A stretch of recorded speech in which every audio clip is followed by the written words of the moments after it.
South ఇండియాలోనే biggest sorry store మన Varahi silks మన విజయవాడ ఎంజీ రోడ్ లో ప్రారంభం.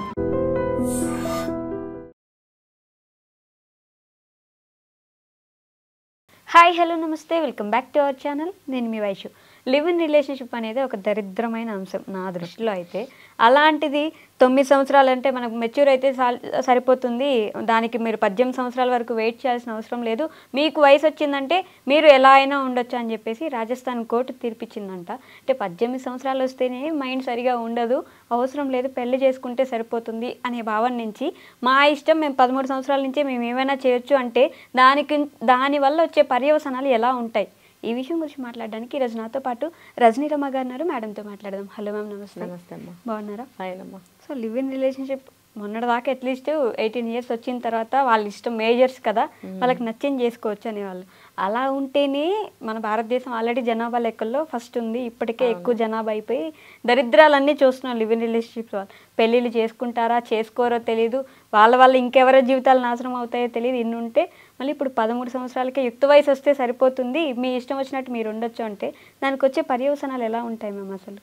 అదే ఇది అంటే ఇప్పుడున్న పరిస్థితుల ప్రకారంగా ఆలోచించి మాత్రమే తీర్పు ఇస్తున్నారు అనేది నాకు అర్థమవుతుంది. మొన్న మధ్య ఇంకొకటి జరిగింది ఏంటంటే, ఆడపిల్ల తల్లిదండ్రుల మాట వినకపోతే ఓకే 18 సంవత్సరాలు నిండే వరకు ఇంట్లో నుంచి వెళ్ళిపోతున్నారు కదా, వెళ్ళిపోతే కనుక వాళ్ళకి ఇక్కడ ఎటువంటి హక్కులు ఉండవు. ఓకే, ఏ రకంగా కూడా పుట్టింట్లో హక్కులు ఉండవు కనుక వీళ్ళకి 22 సంవత్సరాలు వచ్చే వరకు కూడా వీళ్ళకి పెళ్ళి కానీ హక్కులు కానీ వర్తించవు అనేది ఒకటి వచ్చింది. అది సంతోషించే లోపల మళ్ళీ ఇది వచ్చింది. అంటే ఇప్పుడు అమ్మాయిలు కూడా సరిగ్గా మాట వినటం లేదు అనేది ఒకటి బాగా నడుస్తుంది. అమ్మాయిలు అంటే అబ్బాయిలు వినటం లేదు, ప్రత్యేకంగా అమ్మాయిల గురించి. అలాగే ఇప్పుడు యుక్త వయసు వస్తే చాలు లివింగ్ రిలేషన్షిప్లో ఉండొచ్చు, పెళ్ళికి సంబంధం లేదు అని ఇది ఒక దరిద్రమైనటువంటి తీర్పు ఇచ్చారు. ఎవరు? రాజస్థాన్ హైకోర్టు వాళ్ళు. పిల్లలంటే ఆలోచించరు, కనీసం కోర్టు అయినా ఆలోచించదు. ఎందుకంటే ఒక 18 సంవత్సరాల అమ్మాయి 19 సంవత్సరాల అబ్బాయి ఇద్దరూ కలిసి పిటిషన్ దాఖలు చేశారు.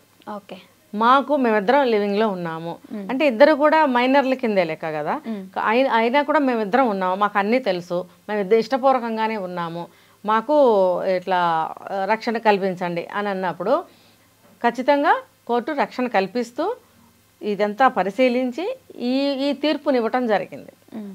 18 సంవత్సరాల అమ్మాయి 19 సంవత్సరాల అబ్బాయి వాళ్ళు మేజర్సే కదా లెక్క. ఒక రకం ఏం కాదు, ఆ అబ్బాయి అక్కడ 19 ఇయర్సే కదా, టీనేజర్స్ వీళ్ళు. ఓకే, 21 రావాల్సి, టీనేజర్స్ కదా, టీనేజర్స్ అయి ఉండి మేము లివింగ్ లో ఉన్నాము, మా ఇష్ట ప్రకారం మేము ఉంటున్నాము, మాకు థ్రెట్ ఉంది, మాకు రక్షణ కల్పించండి అని అన్నప్పుడు వీళ్ళు రక్షణ కల్పించారు, ఇక్కడ ఈ తీర్పు కూడా ఇచ్చారు. ఏంటంటే బహుశా కోర్టు ఇలా ఆలోచించి ఉంటుంది, ఇప్పుడు ఎవరు ఆపలేకపోతున్నారు పిల్లల్ని. 18, 19 అంటే సమ్ బెటర్. ఈ 12, 14, 15 ఏళ్ల వయసు కంటే కూడా రీసెంట్గా మనం విన్నాం కదా, 14 ఏళ్ల అబ్బాయి 16 ఏళ్ల అమ్మాయి, ఆ అమ్మాయి ప్రెగ్నెంట్ అయ్యి ఒక బిడ్డకి జన్మనిచ్చింది. 14 ఏళ్ల అబ్బాయికి బిడ్డ పుట్టడం జరిగింది. ఆ అమ్మాయి సంగతి పక్కన పెడితే అంటే 14 ఏళ్ళకే వీటికి బిడ్డ పుట్టడం అనేది జరిగింది.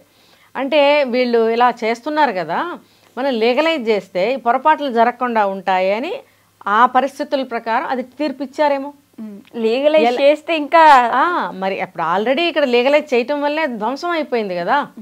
ప్రతి ఒక్కళ్ళతో రిలేషన్ పెట్టుకున్నారా లేదా? ఎన్ని హత్యలు జరిగాయి, ఎన్ని ఆత్మహత్యలు జరిగాయి ఈ మధ్య మనం చూసాం కదా, ఎన్ని కేసులు మనం మాట్లాడాం. వీళ్ళు తెలిపారు, వాళ్ళు తెలిపారు, వాళ్ళు వీళ్ళతో పిల్లలు కన్నారు, వీళ్ళని చంపేశారు. ఉంచుకున్నోడి కోసము, ప్రియుడి కోసం పిల్లల్ని భర్తనే చంపింది. మరి భర్త ఏమో అక్రమ సంబంధంలో ఉన్నాడు కాబట్టి ఈ భార్యని ముక్కలుగా చేశాడు, ఉడకబెట్టాడు, వేయించాడు. దరిద్రాలన్నీ మనం విన్నాం, చూసాం కదా. ఎందుకు ఇంత భ్రష్టు పడుతుంది అని అంటే, కోర్టులు కొన్ని విషయాల్లో ఇలాంటి తీర్పులు ఇవ్వటం వల్ల మనుషులు విచ్చలవిడైపోయారు. మనిషికి కావాల్సిందే స్వేచ్ఛ, భయం లేదు ఇప్పుడు కదా. మనం ఉంటున్నదే డెమోక్రటిక్ కంట్రీలో ఉంటున్నాము, ఇంకా స్వేచ్ఛలు కల్పిస్తుంటే వీళ్ళు అసలు భూమి మీద ఎందుకు నుంచి ఉంటారు, ఎవరి మాట ఎందుకు వింటారు, దేనికైనా విలువ ఎందుకు ఇస్తారు?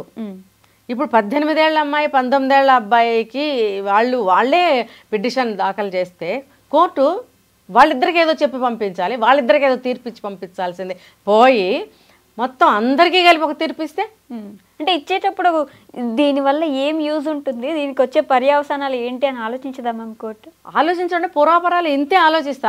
ఆ సంఘటన, వాళ్ళు పెట్టిన పిటిషన్, ఆ సంఘటనలన్నీ క్రోడీకరించి తీసుకున్న నిర్ణయం అది వాళ్ళ వరకే ఉండాలి, వాళ్ళ వరకే ఉండాలి. కానీ సమాజంలో ఇప్పుడు అన్నీ అలా జరుగుతున్నాయి కాబట్టి ఇది అందరికీ వర్తింపజేస్తున్నాము. ఎందుకంటే ఒకరికొక న్యాయం కాదు కదా. అంటే వాళ్ళ ధోరణ అలా ఉంటుంది. ఇప్పుడు సొసైటీలో చిన్న చిన్న పిల్లలే వెళ్ళిపోతున్నారు, ప్రెగ్నెంట్లు అవుతున్నారు, పెళ్లి చేసేసుకుంటున్నారు. మొన్న మనం విజయవాడ నుంచి అక్కడి నుంచో 12 ఏళ్ల అమ్మాయి 13 ఏళ్ల అబ్బాయి లేచి వచ్చేసారని చెప్పలేదు, చెప్పారు. లాస్ట్ వీక్లోనే జరిగింది ఇది. వాళ్ళ ఇంట్లో నుంచి వచ్చేసారు, స్కూల్ డ్రెస్తోనే వచ్చేసారు. ఆ బాబు బర్త్డేకి వాళ్ళ నాన్న 10,000 రూపీస్ తెచ్చి ఇంట్లో పెట్టాడు, ఏదో సెలబ్రేట్ చేద్దామని. ఆ డబ్బులు తర్వాత వాళ్ళ నాన్న సెల్ ఫోన్ తీసేసుకుని ఆ అమ్మాయిని తీసుకుని జంప్ అయిపోయాడు హైదరాబాద్కి. ఇక్కడికి వచ్చి అక్కడ తుక్కుగూడలో ఇల్లు ఏదో వెతుక్కుంటున్నారు. ఆ పిల్లలకి ఇల్లు కావాలంట. మాకు ఇప్పుడు రెంట్కి ఇల్లు కావాలండి అని అక్కడికన్నా వెళ్తే ఇస్తారా వీళ్ళకి అసలు? అంటే ఇక్కడ ఏం అర్థం కావాలి మనకి? వీళ్ళకి బాడీలో చేంజెస్ వస్తున్నాయి, వయసు వస్తుంది, కానీ ఇంకా లోకజ్ఞానం లేదు. అసలు పిల్లల మైండ్ సెట్ ఎలా ఉంటుంది మ్యామ్? ఇంట్లో నుంచి వచ్చే పిల్లలకి అవన్నీ తెలియవు అంతే. అంటే అక్కడ ఆటో డ్రైవరు కనిపెట్టి వాళ్ళకి తెలియజేసి వాళ్ళని చేర్చడం అనేది జరిగింది. అదృష్టం బాగుంది కాబట్టి, లేకపోతే ఈ పిల్లల్ని ఎవరు ఎటు తీసుకెళ్తే ఏమైపోయేవారు వీళ్ళు? అమ్మాయిని ఏమైనా చేయొచ్చు, అబ్బాయిని ఏమైనా చేయొచ్చు కదా. అలా ఉంది కదా బయట ప్రపంచం. అలా ఉన్నప్పుడు ఇలాంటి తీర్పులు ఇవ్వడం అనేది చాలా దారుణం. అసలు ఇలాంటి తీర్పులు ఇవ్వకూడదు. సమాజ శ్రేయస్సు కోసము మంచి తీర్పులు చేయాలి. ఇప్పుడు అనేక రకాల నేరాలు జరుగుతున్నప్పుడు కఠినమైన శిక్షలు వెయ్యాలి అని ప్రజలు ఏకకంఠంగా అరుస్తున్నారు ఈ మధ్యకాలంలో. వాటికి ఎటువంటి శిక్షలు వేయాలి అనేది, ఎటువంటి చట్టాలు చేయాలనేది అది ఆలోచించటం లేదు. ఇంకా క్రైమ్స్ పెరగటానికి, ఇంకా దేశం నాశనం అయిపోవడానికి చట్టాలు చేస్తున్నారా అనిపిస్తుంది. ఆల్రెడీ లివ్ ఇన్ రిలేషన్షిప్ అని ఒక చట్టం తీసుకొచ్చారు. అవును, మీ ఇష్టం, మీకు అందులో ఇది మీ ఇష్టం వచ్చినట్టు మీరు ఉండండి అని చెప్పేసి, దాని నుంచి వచ్చిన పర్యవసానాలు చూసైనా మైండ్ మార్చుకొని వద్దయ్యా ఇది కూడా వద్దు, ఉట్టి పెళ్లిళ్ళు మాత్రమే చేసుకోండి అని చెప్పొచ్చు. అది పోగొట్టి మీకు యుక్త వయసు వస్తే సరిపోద్ది, మీకు నచ్చినట్టు మీరు బ్రతకొచ్చు అంటే అసలు అంటే ప్రభుత్వం ఉద్దేశం ఏంటో ఎట్లయినా పోనీ మనకి ఎందుకన్నా. మరైతే బాల్య వివాహాలు రద్దు, బాల్య వివాహాలు చేయకూడదు, వాళ్ళ శరీరం అనుకూలంగా ఉండదు పిల్లల్ని కనటానికి దానికి అని చెప్పి బాల్య వివాహాన్ని అరికట్టారు.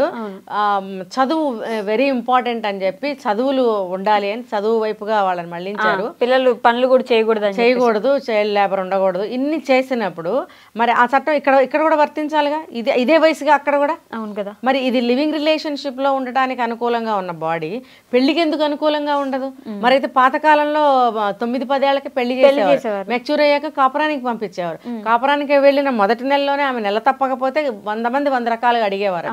విత్ ఇన్ 1 ఇయర్ ఒక బిడ్డ పుట్టాలి వాళ్ళకి. అంటే ఆ పాప వయసు 12 అవ్వచ్చు, 13 అవ్వచ్చు, 15 అవ్వచ్చు. పెళ్లి చేసేయండి, మరి ఈ తీర్పు ఇవ్వచ్చు కదా. అప్పుడు 18 సంవత్సరాల దాకా ఆగుతూ ముందే పెళ్లి అన్ని జరుగుతాయి. కావాల్సిందేదే కదా. తీట బాగా ఉంది, వెళ్ళండి పెళ్లి చేసుకొని 10 మంది పిల్లల్ని కానండి. కానీ ఏం చేస్తారు? మీరెంత ఉన్నారు, మీ చదువులేంటి, మీ ఉద్యోగాలేంటి, వాళ్ళని ఎలా పోషిస్తారు? ఈ జ్ఞానంతో ఆలోచించే విచక్షణ అనేది వాళ్ళకి ఉండదు ఆ వయసులో. శరీరం కోరుతుంది ఏదో కోరిక, దాని ప్రకారం వెళ్ళిపోతారు. అలా కాదు, ఇక్కడ విచక్షణ జ్ఞానం ఎక్కడుంది వాళ్ళకి? లేదు. కాబట్టి తల్లిదండ్రులు వాళ్ళని ఒక సక్రమమైన మార్గంలో పెంచాలి, లేదా పెళ్లి చేసేయండి. తీర్పు అలా ఇవ్వాలి. అంటే తల్లిదండ్రులు కూడా వాళ్ళ పిల్లల్ని జాగ్రత్తగా చూసుకోవట్లేదు అంటారు మ్యామ్. వాళ్ళ బిజీ స్కెడ్యూల్స్ వల్ల ఏమైనా పిల్లల్ని పోనీలే చదువుకుంటున్నారు కదా అని వదిలేస్తున్నారు. అంటే ఏ రకంగా చూసుకున్నా సరే వాళ్ళకే ఓపికలు ఉండటం లేదు, వాళ్ళకి సమయాలు ఉండటం లేదు, ఇంట్రెస్ట్లు ఉండటం లేదు. ఇంకా చెప్తే కొంతమందికి పిల్లలు అడ్డమైపోయి పిల్లల్ని చంపిన వాళ్ళు లేరా? అవునా కదా. డబ్బు తక్కువైతే, డబ్బు సమస్య వస్తే పిల్లల్ని చంపేస్తారు. మొగుడు అక్రమ సంబంధంలో ఉంటే పిల్లల్ని చంపేస్తారు. దీనికి ప్రియుడితో పోవాలని ఉంటే పిల్లల్ని చంపేస్తారు. ఇదేగా చేస్తున్నారు. మరి అలాంటప్పుడు ఇవన్నీ లేకుండా మీరు పెళ్లి చేసేసుకోమని తీర్పు ఇస్తే 10 ఏళ్ళు రాగానే పెళ్లి చేసి పంపించేయండి శుభ్రంగా, అన్నీ తీరిపోతాయి వాళ్ళకి. అంతే కదా. అప్పుడు ఇన్ని క్రైమ్స్ జరగవు కదా. ఇప్పుడు ఇంకా కొన్ని కొత్త క్రైమ్స్ జరగడానికి అనుకూలంగా ఈ తీర్పు వచ్చిందా అని అనిపిస్తుంది. మరి చెప్పచ్చో చెప్పకూడదో నాకు తెలియదు. తీర్పుని వెనక్కి తీసుకుంటే మంచిది, వెనక్కి తీసుకుంటే బాగుండని నాకు అనిపిస్తుంది. ఎందుకంటే సమాజం పాడైపోతుంది. ఇప్పుడు ఈ పిల్లలు నిజంగా ఏదన్నా అయిపోతే బాధ్యత ఎవరు తీసుకుంటారు? అప్పుడు తల్లిదండ్రులనే అంటారా మీరు కనిపెట్టుకోవట్లేదని? మీరు ఆ రకంగా తీర్పు ఇచ్చిన తర్వాత వాళ్ళు విచ్చలవిడిగా వెళ్ళిపోతుంటే తల్లిదండ్రులు ఆపుతారా? ఆపితే అది లీగలైజ్డ్ అని చెప్పి వాళ్ళని తిట్టి కొట్టి వెళ్ళిపోవట్లేదా ఇప్పుడు ప్రస్తుతం వేరే వేరే విషయాల్లో? ఇప్పుడు మళ్ళీ వీళ్ళైనా ఆగుతారా? మాకు లీగలైజ్ అయింది, నువ్వెవరు అని అంటారు కదా. అంటారు. లీగలైజ్ అయినంత మాత్రాన మేము మీకు తల్లిదండ్రులమే అని అంటే కూడా ఇక్కడ కాదు అని అంటుంది. అంతే కదా, ఈ విషయంలో కాదు చట్టబద్ధం ఇది. మా ఇష్టం వచ్చినట్టు మేము వెళ్తాం అని అంటే ఏం చేస్తారు తల్లిదండ్రులు? అప్పుడు బాధ్యత కోర్టు తీసుకుంటుందా? ఏం చేస్తుంది? చదువు రాకుండా వాళ్ళు సర్వనాశనం అయిపోయి ఏమైపోతారా పసిపిల్లలు? ఇలాంటి తీర్పులు హర్షణీయం కానే కాదు. Okay ma'am, thank you. నిజంగా ప్రస్తుతం ఉన్నటువంటి సమాజం దేనికి ప్రయారిటీ ఇస్తుంది? ఆర్థిక సంబంధాల చుట్టూ మాత్రమే తిరుగుతోంది. మళ్ళీ ఎన్నికలంగానే చాలా విరక్తి కలుగుతున్నాం. మంచి అనిపిస్తుంది కదా, లేడీస్ కూడా ఛాలెంజింగ్ జాబ్స్ చేసినప్పుడు చాలా బాగుంటది. ఫుడ్ డెలివరీ ఇవ్వటానికి వెళ్ళినటువంటి డెలివరీ బాయ్ అనిల్ పై కళ్ళ ముందు